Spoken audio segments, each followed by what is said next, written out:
Overtired. So tired.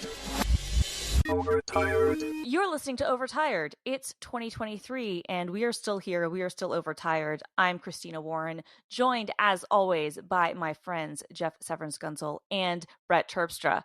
Boys, how are you? Happy New Year. Hello. Hey, Happy New Year.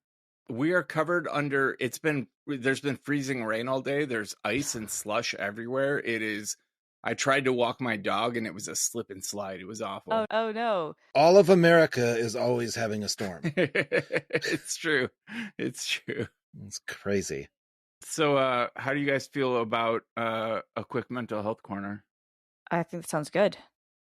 I can kick it off. I have weird news. Okay, tell us. After months of being stable, or depressed, still have never figured out exactly what that means for me. But I had one night of like crazy, couldn't sleep, had to code, made a bunch of shit, wrote blog posts, got it all done.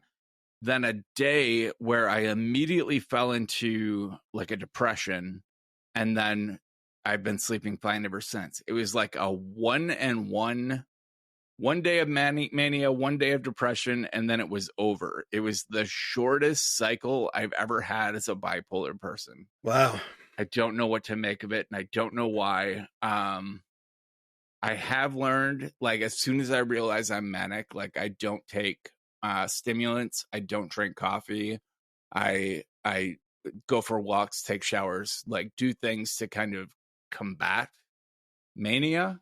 And I did all of that, but it's never worked that quickly. It was weird. Like, I'm usually, if I sense I'm manic, it's going to be 3 days minimum of not sleeping and extreme productivity and weird behaviors in general. But it just happened. Like, in a blink of an eye, I was manic and then I was depressed, and holy shit, when I got depressed, like, I lost all self-confidence. And I don't know if you've experienced that. I'm not, you may have, but like this idea that everything I say is wrong. This, like, it makes you scared to tweet because you're convinced that who would ever want to hear what I have to say? Nobody cares. And like the fact that I've, thousands of Twitter followers didn't matter in my head. Like, everyone hated me and I was just a fuck up, and I wasn't funny. I wasn't smart. I wasn't talented. And it got ugly for about 24 hours. And that's like the worst it's ever been. And then it was over. And now I'm back to just being me. So it was like brief, but super potent. Yeah. Wow. Yeah. Yeah, so you've had like the mania, and then do you usually ever have like the self-doubt thing follow that, or is that a always new thing? Yeah, always. Yeah. Okay. Mania is always followed by depression for me, but usually I'll be manic for 3 to 5 days, and then I'll have like 3 days where I just get to kind of recover and sleep a little bit, and then the depression will set in for a couple weeks, and couple 4 weeks. And this it was just over a 48-hour period, rapid cycling. How does Elle deal with that, like when that happens? This happens so fast that Elle didn't really have time to react to it. Normally, I'll let her know that I'm manic, or she'll pick up on the signs that I'm manic, and she will encourage me to take care of myself in the various ways we've determined help control my mania, and she will give me the leeway I need. She'll understand that maybe I'm not going to be able to walk the dog today because I haven't slept in 2 days, and all I can do, like, reasonably is just sit in my office and code. And we've developed a language around that, and she understands depression, and she gives me accommodations for that.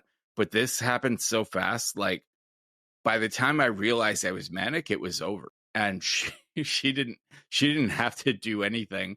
I didn't realize that I would so immediately go into depression. So I think my attitude towards life may have shocked her a little bit that evening, because she didn't have 3 days of mania to prepare for it. all of a sudden I was just like a fucking mess. But we're both neurodivergent, and she is a great partner and that kind of thing. That's great. Christine, you've been traveling around. Yep, it was really nice. It was really, really nice to spend the holidays with my parents. And that does a lot for my mental health, even when there's other stuff going on.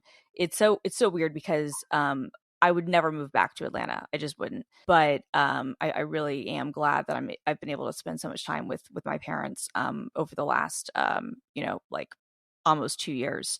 So I don't know. I think that I've mentioned this a number of times on the pod before and in other mental health updates, but I think that the only positive in any way thing that I've taken from the pandemic has been not taking for granted anymore the fact that I thought I could always get on a plane and go see people.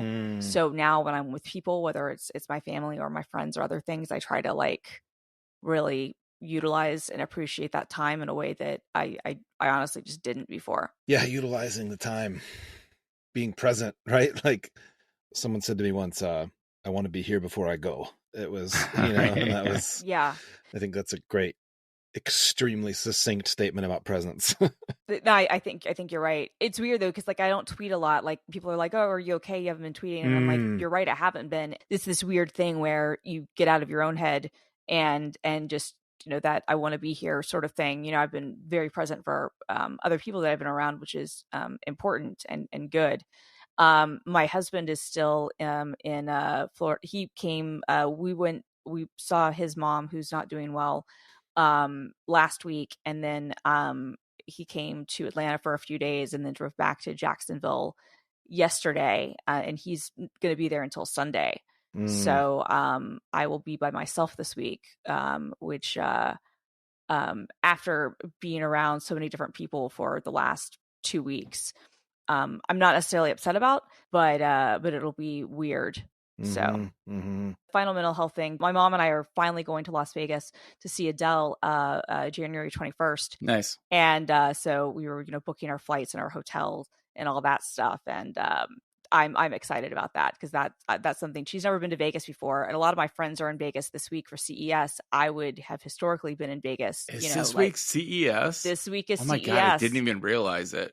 Totally, because it's it's faded because of the pandemic and stuff, and I think also just in general, companies have largely kind of abandoned. And I don't work for anyone that has to be there to blog about it anymore, so I think it just flies under my radar. Well, I was going to say mine too, but I still keep up with this stuff. But a lot of these things have just sort of like changed, I think, in like how much we care about them over the years. But it's going to be really nice / weird to be in Vegas, not for CES, not for NAB. Not for some work thing, but just to take a person who's never been to Vegas before to Vegas. To actually be there on leisure time. Yeah. It'll be different. I don't know if I've ever actually, I think I have once been to Vegas, like for leisure, maybe. When I was 16, I went to Vegas for fun. Every other time I've ever been to Vegas has been for work in some capacity or other. Same with Miami. I haven't been to Miami for fun since I was like maybe 18.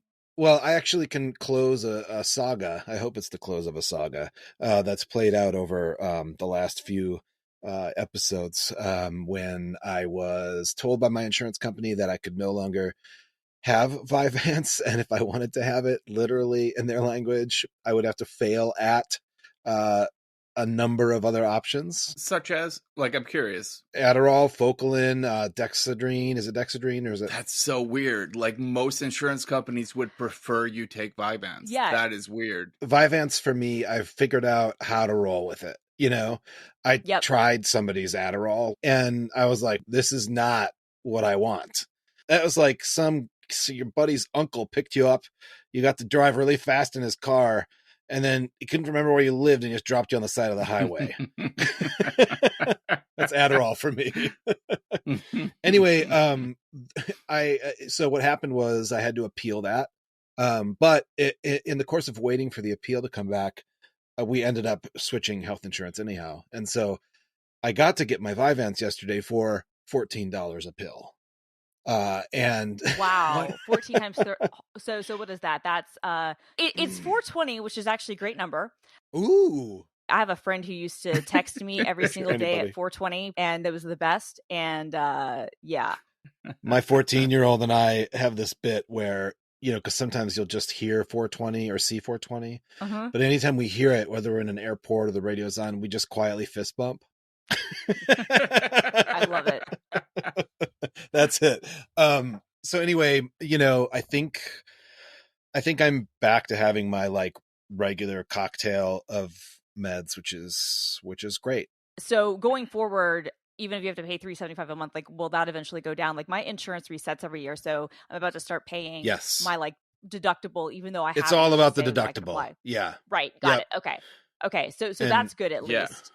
Yes, I'll have like 2 months where they'll charge me $1,000 for like some of the bipolar meds I take. Yeah. And then after that, everything will be free for the rest of the year. Oh my God.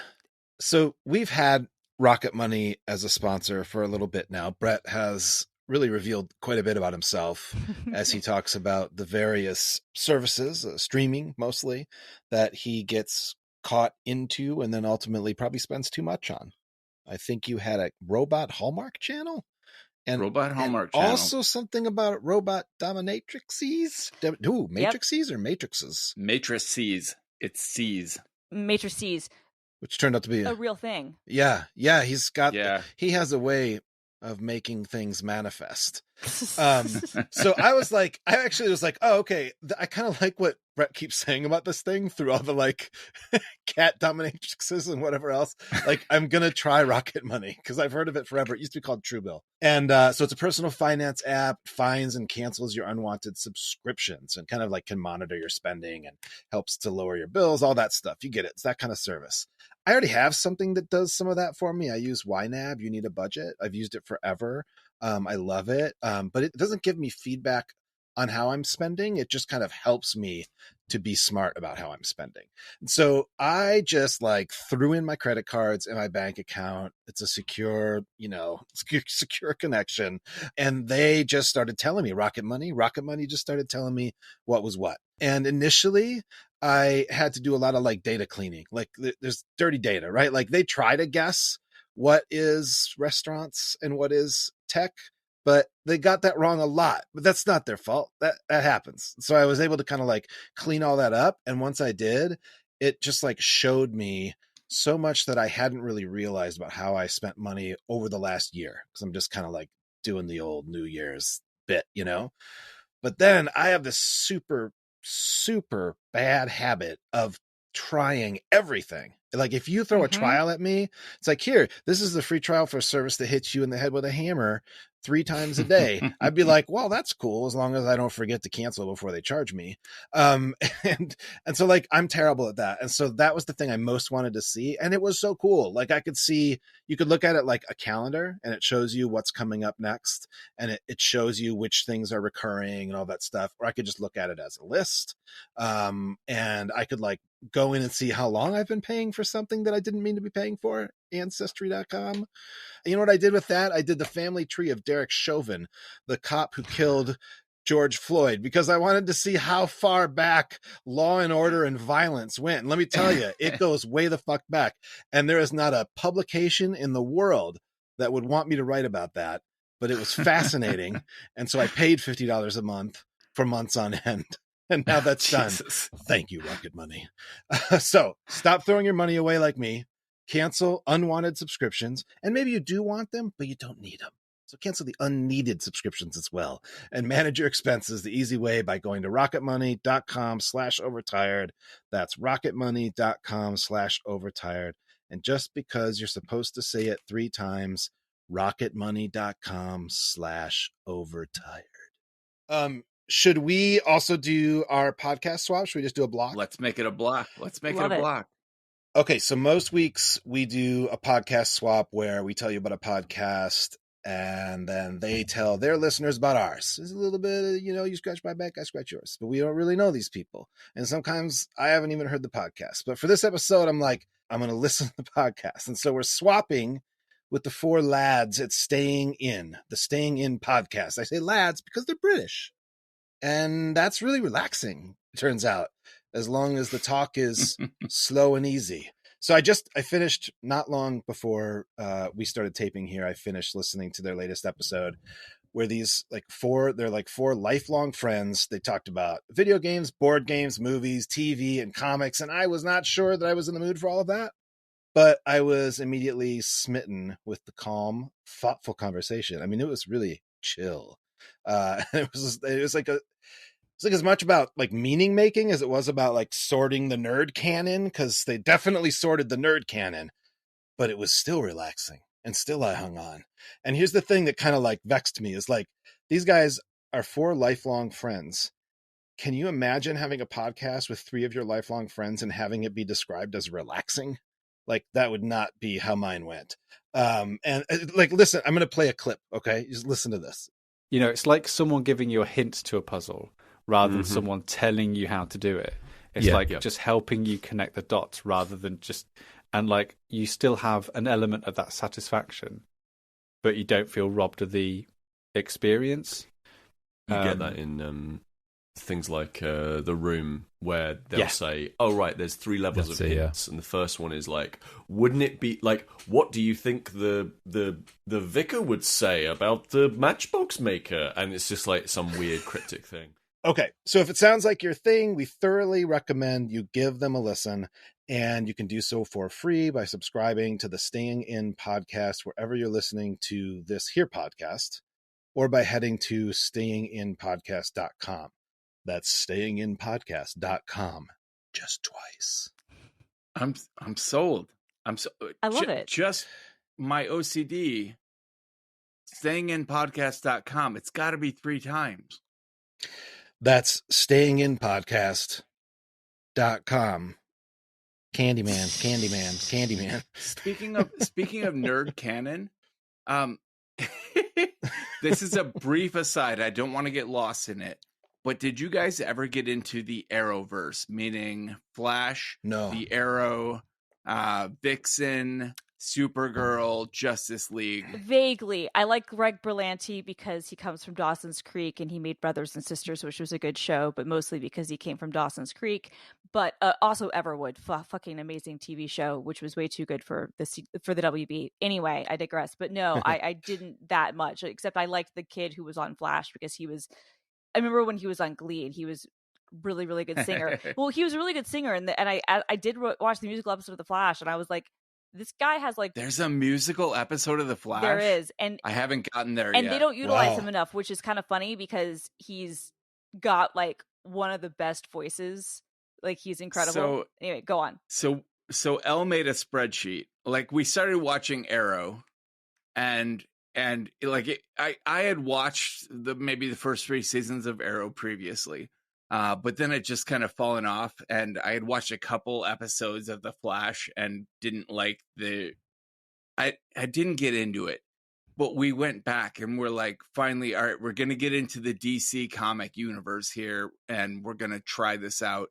And she made a spreadsheet, and we mapped out all of the chronological dates of Arrow, Flash, Constantine, Vixen, Supergirl, etc. Like it continues growing, and there's when you watch the Arrow and the Flash in the right order, the plots intertwine between the 2 shows, and there are references and there's plot development in one show that affects the other show, and it's crazy, and you kind of have to take it all in as like a whole universe. The Arrowverse, it's called. It's been intriguing. I've been enjoying it. It's our current comfort show, is basically all of the Arrowverse. I like it. I had to torrent Constantine and Vixen because they don't stream anywhere. And Constantine was like a 1 season, one and done kind of thing, but he shows up later in other Arrowverse shows. If you've never seen Constantine, great show. Loved it. I didn't see it. I didn't see any of that stuff. None of that Arrowverse. I'll add you to my Plex. I have it. All right. Sounds good. I love it. All right. We have multiple topics. I would like to, if it's all right with you guys, talk about ChatGPT. Sure. I didn't immediately jump on the bandwagon. It took me a while to try it out. I found a menu bar app for Mac that is, I believe, just called ChatGPT. I'll find the link to it, but you can just punch in your prompt in your menu bar and get a response. And like the first two things I asked it is, why should I use plain text? And why should I use Markdown? And it wrote an article that was as good or better than anything that I could have written. Like I asked it for 3 bullet points. Like, give me 3 reasons why I should use plain text. And it exactly nailed what I would say and then elaborated on it in a way that I was like, I couldn't write this better. So I was very impressed with its ability to generate content. And then Christina, through her GitHub stars, linked to a ChatGPT browser extension, and it's available for all Chrome and Chromium browsers as well as Firefox. And it interfaces with all the major search engines from Yahoo to Bing to DuckDuckGo to Google. And in the sidebar of your search, it will give you ChatGPT's response to your search query, and kind of puts it all up at once, which is, it's amazing because like people are talking about how ChatGPT, OpenAI could be the new Google, where you ask it a question and it carefully explains the concept to you. Yep. And you can have it write code. The other thing that I just found out about it right before we sat down to record, Tyler Hall added OpenAI /ChatGPT extensions to TextBuddy. So from within TextBuddy, you can ask it either to write prose or you can ask it for code. You can say, and his example video, he's like, how do I write a JavaScript function that finds the highest element in an array, I think. And it basically like writes out the code in JavaScript to do that. And I have tested its code generation capabilities with Ruby and Python and JavaScript, and it has not led me wrong. I've not asked it to do anything like Stack Overflow banned ChatGPT responses because they sound right, but they're not. Often aren't. Right, exactly. That's the freakiest thing to me about it. I've mentioned this when I've talked about it before, and I've used GPT-3 implementations a lot. But ChatGPT especially, I think even more than Codex and some of the other ones, like it's so conversational, but it sounds so authoritative. It's like even if it's something you know intimately, you're kind of like, well, maybe this is true. It's funny just how it's like white men learned this trick a long time ago. Totally. There's an OpenAI in the API. There's a setting, I think it's called temperature, where you can set it to 0 and it will only tell you factual things. But you add anything between 0 and 1, 0.4, for example, could give you mostly factual, like mostly guaranteed to be true, but we're gonna take some creative liberty. We're gonna give you creative responses that may or may not be factual, but we're gonna say them in an authoritative tone. Right. I think it could be very detrimental. Like, I think immediately Stack Overflow saw how detrimental this could be. Like, Stack Overflow has built a huge compendium of authoritative answers to coding questions. Yep. And to have that flooded with something that sounds real but hasn't been tested, there's huge harm in that. Oh yeah, no, I think they absolutely made the right decision, right? Like, I am of the opinion that a lot of the people who freak out over AI stuff are doing so at their own peril because it is inevitable. Yeah, it's here. And I think that ChatGPT is a great example of that, because even though it's a novelty, it's kind of a toy, and it was, not really doing anything necessarily new than what already existed. The user interface, I think, I'm stealing this from someone and I wish that I could properly credit them for this, I think, kind of distillation, because I'd been trying to think in my own head, like, why did this one take off so much more than some of the previous use cases of GPT-3? Yeah. And I think that just the user interface of just, simple, kind of prompt to kind of do it and to get the results, the fact that there wasn't a sign up, that flow, I think, really can't be undermined. But and this stuff is inevitable. So for whatever qualms people have, and I'm not saying that they aren't valid, because of course they are, and we should have discussions, but people wanting to pretend like I'm not really down for the whole, like, this is all evil and we shouldn't use any of this stuff, because, like, look, this ship has sailed. This is going to be here. Yeah. Like, regardless of how you Ship feel, has this is sailed. going to be a massive It is thing. the future. This is for absolutely sure. the future, and you ignore it at your own peril, in my opinion. Especially for people who are afraid about, like, what it might do to their jobs or other things. You ignore this at your own peril. You need to embrace it. Like, and I would say that that's the case for anybody who sees themselves about to get disrupted. You need to embrace the disruption and lean into it instead of fighting against it, because fighting against it has never, ever worked in human history, and it won't work here.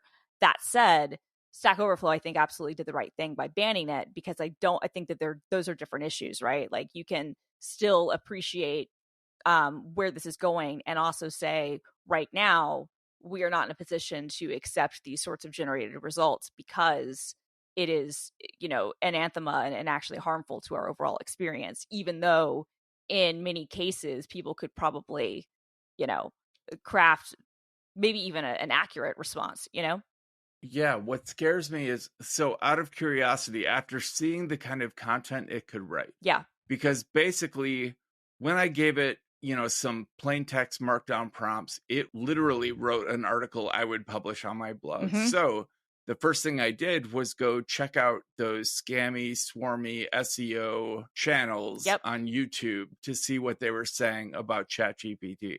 And they were all in. Of course. They're like, Of course they you were. can produce authoritative content in mass Yep. for your blog, and you could have a new article every hour that is original, intelligent sounding content, and you can dominate search engine results. And just like that, we're right back to 2006. Yeah. Exactly. Yeah. Exactly. Like, it's terrifying to think that the web of knowledge that we have built could be overrun by artificial intelligence. Like, to me, that's not a bright future.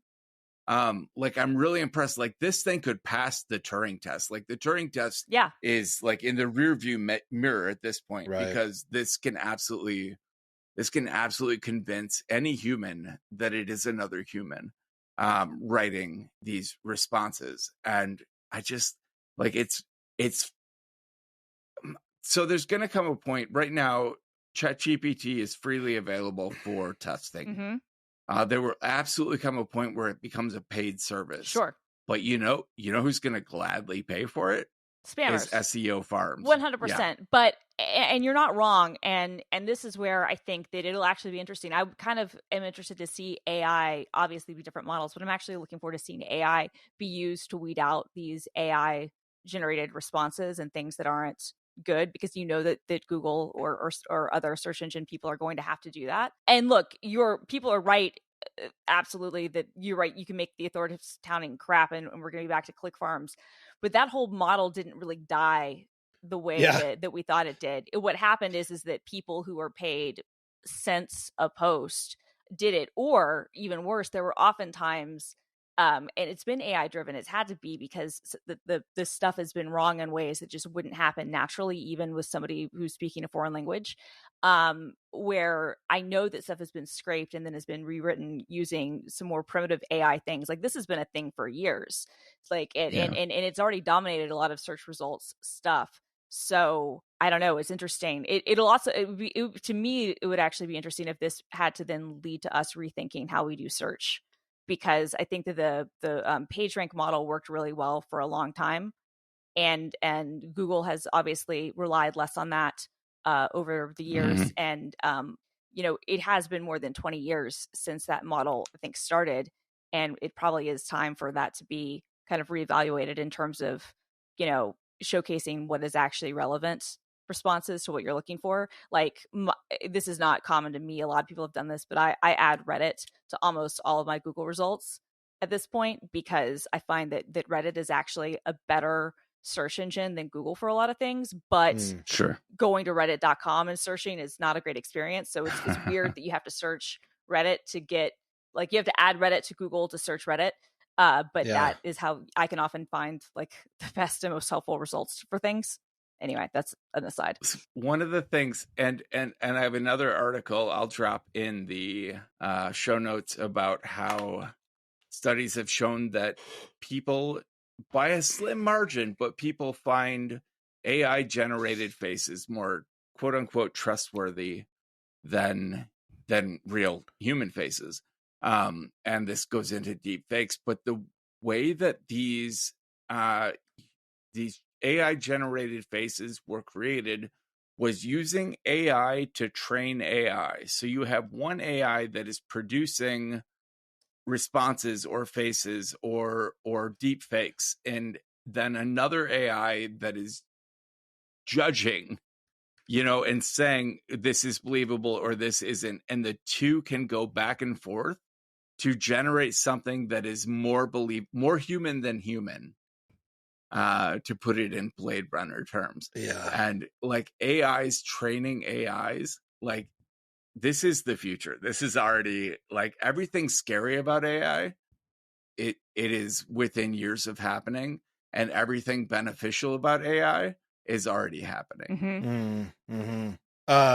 When I think the first deep dive I did into ChatGPT was by listening just to the Daily Podcast. It had a great episode on it. And I remember thinking, because I hadn't played with it yet, I was like, oh, that's it. Fuck it. I'm done. I have a workshop. I have a workshop out back with a bunch of old tools. I can make all kinds of things with them. I'm like, I'm just going to go live in my fucking garage until this blows over, which obviously it won't. But then I was like, wait, you can write SQL statements for me? Yeah, exactly. Right. Like, hi. Well, and for simple, like, what's the algorithm to find the longest element in an array of strings? Like, it will nail that. Yeah. It'll give you an answer faster than you would find it on Stack Overflow. 100%. Like, this is not a plug, I promise, but the GitHub Copilot, which obviously I work at GitHub, and GitHub Copilot is done in conjunction with OpenAI, and is powered by GPT-3, and has some similar responses to things you would see. Does some similar things as what ChatGPT has. One of the things we showed off at I don't even think beta is appropriate, kind of a preview, kind of an experiment that we're working on to add to Copilot, is this thing called Hey GitHub, where you can actually use Copilot with your voice. But one of the ways I use Copilot, in addition to kind of like an autocomplete on steroids, is to do exactly that sort of thing. Like, wait, how do I write this statement in this? Or what is boilerplate code for this? Like how can I write boilerplate code to like use Twitter's API in Python, right? And like, it'll give it to me. And it's going to be, in most cases, I can run it, and it's going to work, and a lot of cases, and that's remarkably, like, it's very cool. That's all I've ever really wanted in life, Yeah, right. Totally. Computing that actually works for computers. Yeah, exactly. Now we gave a lot of Stack Overflow examples. So I discovered something super crazy when I was searching for. So this is the 20th anniversary of the Iraq War. It will be in March. And I was very involved both in as a organizer trying to stop the war. I went back and forth to Iraq a lot for previous to even that. And I was on MSNBC, and I'm just this little kid who can't sit still in his seat, but is talking about, what's going on Capitol Hill vis-a-vis the Iraq War, the looming Iraq War. And I was looking for that on YouTube. Couldn't find it. But I did find something super fucking weird. And that was, there's some dude out there. I get all of these results, and there are 5 videos made where the thumbnail is one of my questions on Stack Overflow. Old questions. I mean, I'm talking a decade ago, right?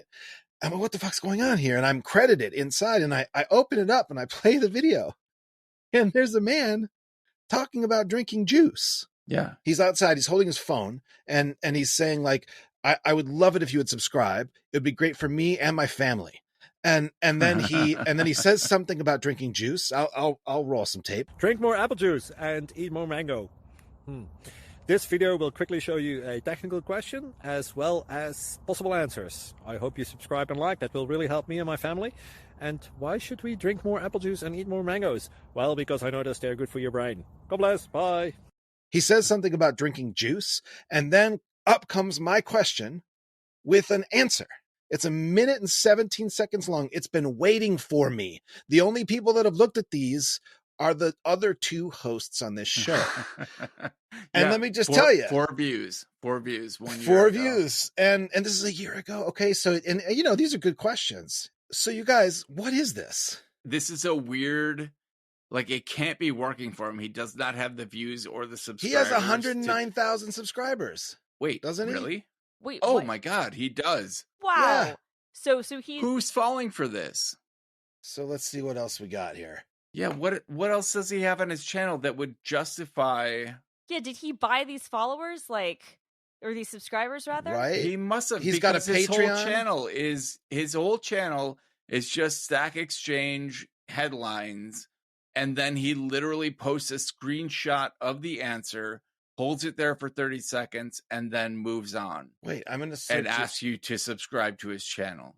Okay, I'm going to search you guys in there. Roll Van Christina Warren. Sorry, guys. Yeah, I don't think. Yeah, well, I never ask a question on Stack Exchange. I get it. I was going to say, I don't You think guys ever don't happened. have to ask Stack Exchange. No, I just haven't wanted to open myself to these things. But I did look for his popular videos, and it looks like he has a few that are remove enterprise enrollment from Chrome OS, 3 solutions. That has 138,000 views. And he has, Apple problem creating new Apple ID account cannot be created at the time. That's 57K views. So he's siphoning Stack Exchange search results. Yep. Which in another era would have been genius, Yes. right? And also I want to say this one speaks to everybody. Stop tic-tac-toe from overwriting moves in C. I've been there. I have been down that dark hole. Oh, what the fuck? So anyway, he also has a Patreon, which okay. He's also very Christian. There's always references to blessing you and praise to God. And he has 23. It's a weirdly religious take on Stack Overflow. He has 28,938,108 views. So, which is decent. I'm still thinking these have to be mostly bought subscribers because they have to, because nobody would watch one of these and go, oh man, I want to see what else this guy has to say. Get your hand out of my pocket, Raul Van de Par. You should sue. Yeah. You should sue for his 1 Patreon subscriber. Maybe I will see if I can. I bet I can write up a legal finding in ChatGPT. See, that would be fantastic. Write up a cease and desist order. Right. All right. Should we grab the tune? Yeah, let's go for it. Who first? I don't mind going first. Go for it. So my kids bought a Oculus a while back. Yeah. And the only thing, as I've reported, I think in the past, the only thing I've done in it is watched Richard Pryor on Netflix. Yeah. And I felt like I should start using it because, oh my God, there's this really cool thing in the house. Mm-hmm. So I got the app Wander, and in typical me fashion, I still barely did anything with it, but it blew my mind this time. What I did, Wander allows you to basically wander through the world via Google Street View. Nice. But here's the crazy thing. I was able to stand in the middle of the street in front of my house.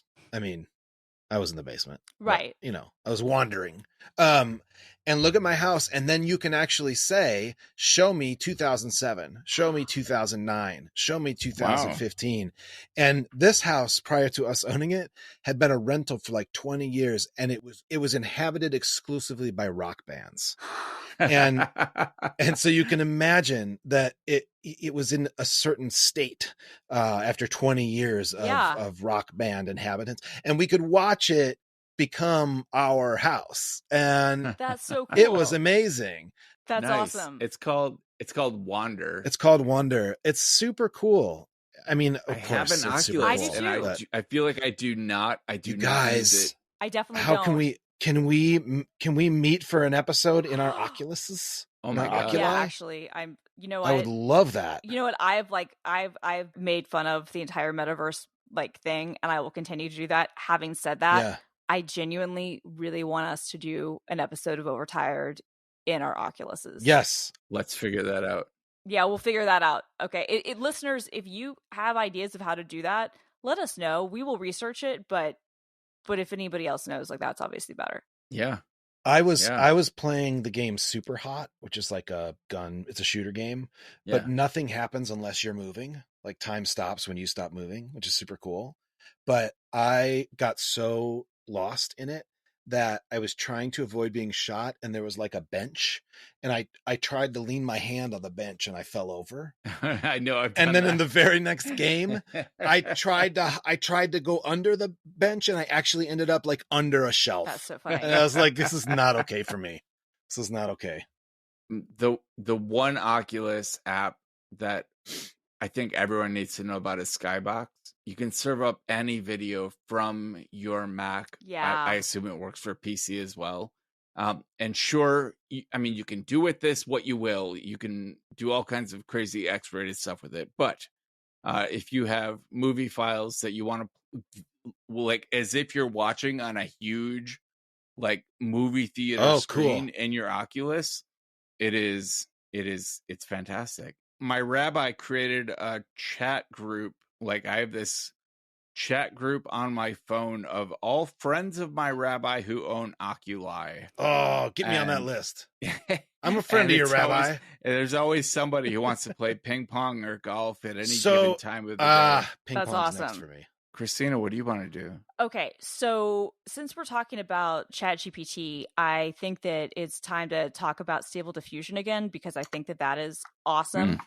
And I found this app. It's available for iOS. So there are a couple of different Stable Diffusion apps for Mac now. There is Diffusion B, which works on both Intel and M1 Macs. Apple did actually release their own Stable Diffusion like fork or whatever, I think for people to use with against their GPUs. I don't know if Apple's is Apple Silicon or Intel as well. I think it's only Apple Silicon, but I don't know.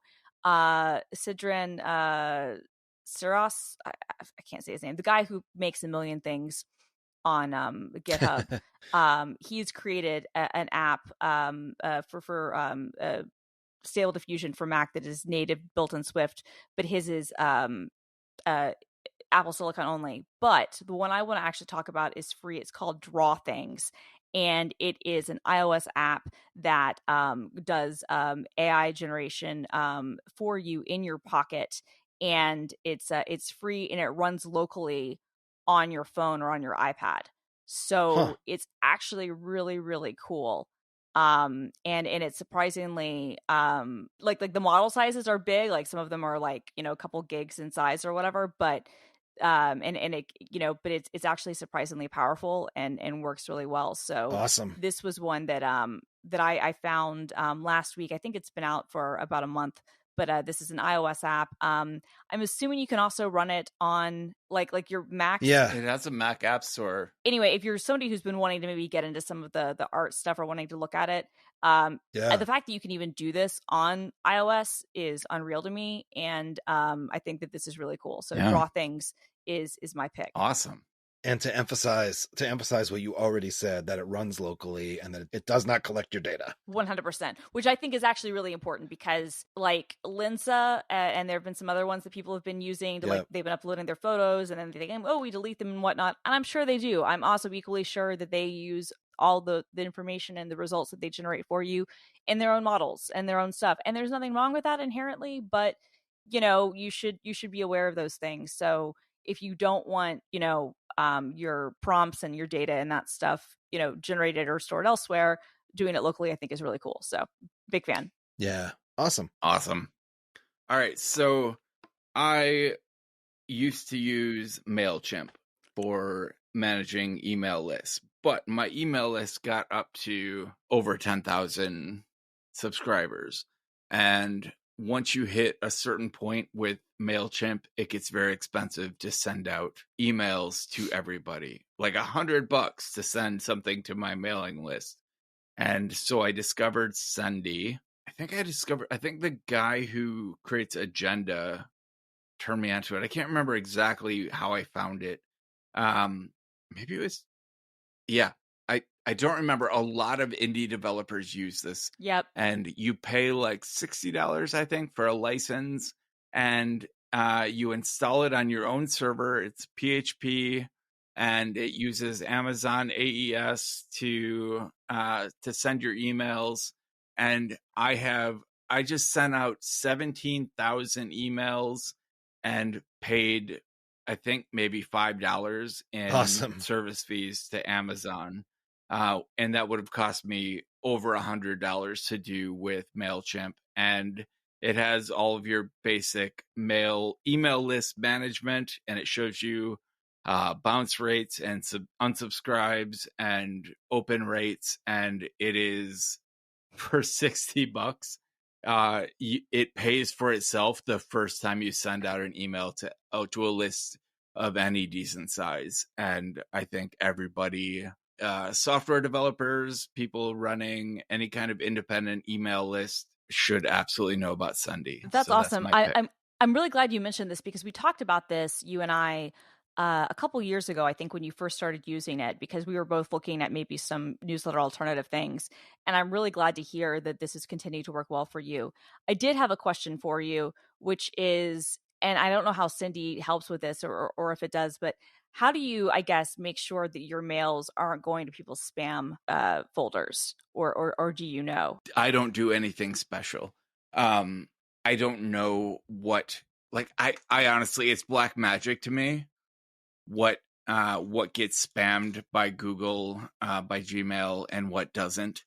I do know that my open rate tends to be about 60%. When I send to a list of about 10,000 or more, I get an open rate of 60% and an unsubscribe rate usually of like 1%. So the emails are, for the most part, getting through, and having, and the click rate is generally very good. If 5,000 emails are open, I'll usually get 3,000 clicks, which is kind of insane click through for the kind of emails I send out. I don't know if Sendy does anything in particular, but like I said, it's black magic to me, so I don't even know what the process would be to make sure you don't get spammed. Yeah, that makes sense. But yeah, I just wanted to ask about that. But no, Sendy, I think this is great. And honestly, it reminds me of that era of app when, like, you had the self-hosted sort of things. Like, who was the guy who made Mint? Sean Inman. Yeah, because all of his stuff, he had a URL shortener, a Fever, which was his RSS client, which was amazing. Like, I love that kind of era of self-hosting stuff. So kudos to the Sendy guy. I can't remember if I've bought it or not, but I think I definitely am going to do this, because I would like to do the newsletter thing, but I have hesitancy about using Substack, even though I know that they would be the best platform to use. Yeah. I have hesitancy. I don't care about any of the ideological stuff. I don't, but but for me, it's more like, I don't know if this is going to be around in the future, or do I want anybody else owning my platform? Yeah, I've gotten really into Substack lately. Me too. I follow like a bunch of people on Substack now, and I do Patreon for several of them. Like, it's a great source, and I'm tempted to write there myself, but I love owning my stuff. I was going to say, I'm in the same thing, because I actually, like, I was having to do expenses at the end of the year for like stuff that I count as learning and development, which meant that I got to write off a lot of my Substacks, and actually subscribe to a couple of more. And because, hey, honestly, at this point, I think like newsletters are a really great learning and development tool, to be completely honest with you. For sure. And I really like paying people for their work, but I think Substack is a great platform. But yeah, I had that like catch-22 where I'm like, I kind of want to own my own thing, because this doesn't feel right to, like, even though I have the list, I don't love that if I were to charge for something, that all of that is going through there's just, there are questions that I have. Let's put it that way. So I have bought Sendy 3 times now because you can buy it for one domain and then add as many brands to it as you want. But then the sign up and the web versions of all your newsletters are on the primary domain. Got it. And for the purpose, like if I want a brettterpstra.com email list, I don't want them to have to go to nvoltra.com right and wonder why. But for $60, I mean, compared to the cost of doing the same thing with MailChimp, exactly. Like I bought it for Marked, I bought it for brettterpstra.com, and I bought it for NV Ultra, and I just run it independently on each of those domains, so everyone has an SSL encrypted sign up form from the right domain that makes sense and leads to no like questions of hanky panky. Oh, impropriety. PHP, pretty hot party. Right. All right, you guys. It's good to have the band together. I love it. Yeah. I missed you too. This was too. really fun. Glad to be back. Feels like the new year is starting off right. Hope it's good for everyone. Don't jinx it. I'm trying not to. Why do we always fight at the end? I love you guys. Get some sleep, you guys. Get some sleep. Get some sleep. The system is going down now.